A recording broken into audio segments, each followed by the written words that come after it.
ராஜகுலத்திலாக அற்புதமான ஐஸ்வர்யத்தோடு 16 வகையான செல்வங்கள் பெற்று பல்லாயிரத்து ஆண்டுகாலம் வாழ்வாங்க வாழ வாழ்த்தேன் சுரேஷ் அவர்களுக்கு இன்று சூட்டப்படும் சூட்டும் கிடுது க்ரௌனில் வந்திருக்கின்றார். இந்திர சபையில் சுவிட்சர்லாந்தில் மீண்டும் பட்டா சொல்லிட்டுவோம். 2 அனுபவத்தை 2 வாட்டி சொல்லிட்டு போங்க சார். வாழ்த்துக்கள் சார். வாழ்வு.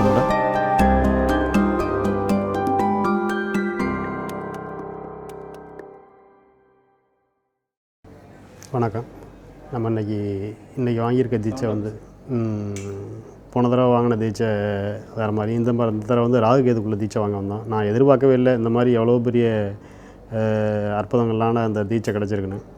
ஐயா பல ஆண்டுகளுக்கு முன்னாடி அந்த ருத்ராட்சத்தை கொண்டு வந்து இங்கே வைக்கும்போதே பல வகையான உணர்வுகள்லாம் எனக்குள்ளே வந்துருச்சு. அதை வைக்கும்போதே முழுசாக எல்லாம் கிடச்சது மாதிரியான ஒரு உணர்வு வந்துருச்சு. நான்லாம் இங்கே அடிப்படையில் வந்தது எவ்வளவோ ஒரு பெரிய லாஸில் வந்தேன். ஐயாட்ட சொல்லிட்டு தான் உள்ளே வந்தேன், ஐயாவுக்கு தெரியும்.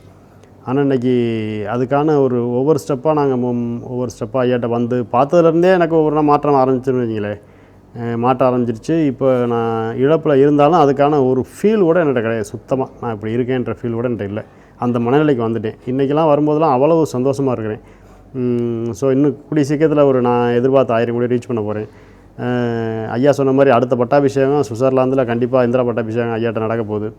அந்த சந்தோஷத்தில் இருக்கிறேன். இன்றைக்கி கிடைச்சதுலாம் இன்னும் ஒரு பெரிய அற்புதமாக இருந்துச்சு. இன்னும் அது என்னால் பேசக்கூட முடியல. அது ஒரு மாதிரி ஃபீலாக இருக்குது. அது ஒரு மாதிரி இருக்குது. ஆமாம், படபடன்னு வர்ற மாதிரி ஒரு ஃபீலாக இருக்குது அந்த இது வந்து தீட்சை வாங்கினது வந்து. அதனால் இது பெரிய அற்புதமாக இருக்குது. அதை சொல்ல முடியல. நீ ஃப்ரீ டைமில் நான் பேசுகிறேன்.